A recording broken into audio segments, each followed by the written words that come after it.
அந்த வனதேவதை பார்க்குது, இவன் ரொம்ப மதிநுட்பம் வாய்ந்தவனாக இருக்கான், இவனை ஏமாற்ற முடியாது போல இருக்க அப்படின்னு சொல்லிட்டு கிளவி வேஷம் போட்டு வருது.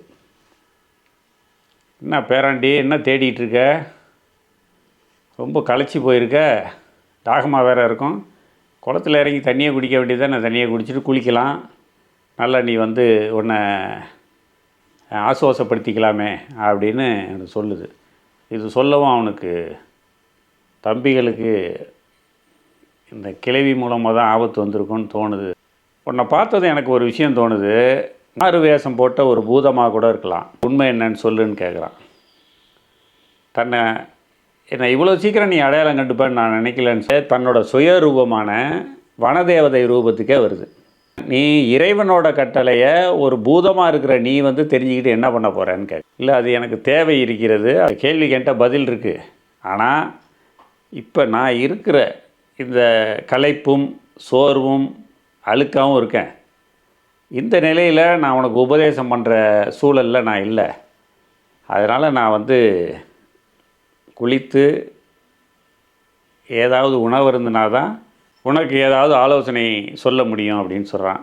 அதை உணர்ந்து கொண்ட வனதேவதை என்ன பண்ணுது, அவனை குளிக்க வச்சு அவனுக்கு சிற்றுண்டியெல்லாம் கொடுத்து அமர ஒரு நாற்காலி செய்து உட்கார வச்சு, இது ஒரு சீடனை போல் பக்கத்தில் உட்காந்துக்கிட்டு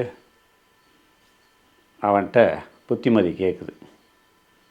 அதாவது குரு சிஷியன் மாதிரி, அதாவது குருக்கிட்ட ஒரு பாடம் படிக்க வந்த ஒரு மாணவனை போல் இது அவன் காலடியில் உட்காந்து கேட்குது. ஒருவன் தீய செயல்களை செய்ய வெட்கப்பட வேண்டும், தீய செயல்களை செய்ய பயப்பட வேண்டும். மனித குலத்துக்கு நன்மை செய்யும் எந்த விஷயத்தை நீ பண்ணாலும் உனக்குள்ள ஒரு சாந்தமும் அமைதியும் கிடைக்கும். உன் அக ஒளி பெரிதாகி அதில் நீ சுடர் விடுவாய், அது ஒரு பேரானந்தத்தை கொடுக்கும் அப்படின்னு சொல்கிறான். இவனோட பதில் அகமகிழ்ந்த வனதேவதை என்ன சொல்லுது, உன்னுடைய பதிலில் நான் சந்தோஷமாயிட்டேன். இப்போ உன்னோட தம்பிங்க 2 பேரில் நான் ஒருத்தரை விடுவிக்கிறேன், அது யாருங்கிறத நீயே சொல்லு அப்படிங்குது.